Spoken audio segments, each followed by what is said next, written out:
అరే ఏంట్రా ఇది? ఇంకా సబ్స్క్రైబ్ చేసుకోలేదా? సబ్స్క్రైబ్ చేసుకుని ఆ బెల్ ఐకాన్ కొట్టండి.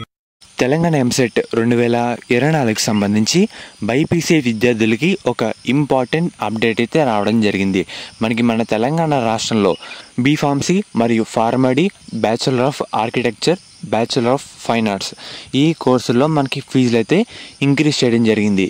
యాక్చువల్గా ఇవన్నీ మనకి లాస్ట్ ఇయరే ఇంక్రీజ్ చేశారు, కానీ అప్పటికే మనకు కౌన్సిలింగ్ కూడా కంప్లీట్ కావడం జరిగింది.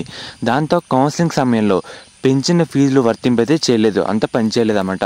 కానీ ఈ సంవత్సరం సేమ్ అవే ఫీజులు మనమైతే ఉంటాయి, అవే పే చేయాల్సి ఉంటుంది. ఒకసారి డీటెయిల్స్ చెప్తాను. బైపీసీ అండ్ అలాగే ఫార్మడీ విద్యార్థులకి మెయిన్గా పెరిగిన ఫీజు వివరాలు అయితే ఈ విధంగా అయితే ఉన్నాయి.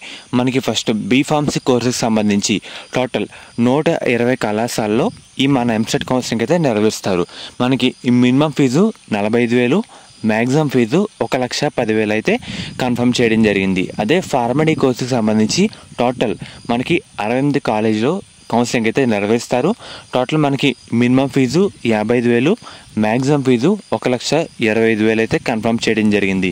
మనకి ఈ విధంగా ఫీజు అయితే కన్ఫర్మ్ చేస్తారన్నమాట. దాన్ని బట్టి మనమైతే పే చేయాల్సి ఉంటుంది.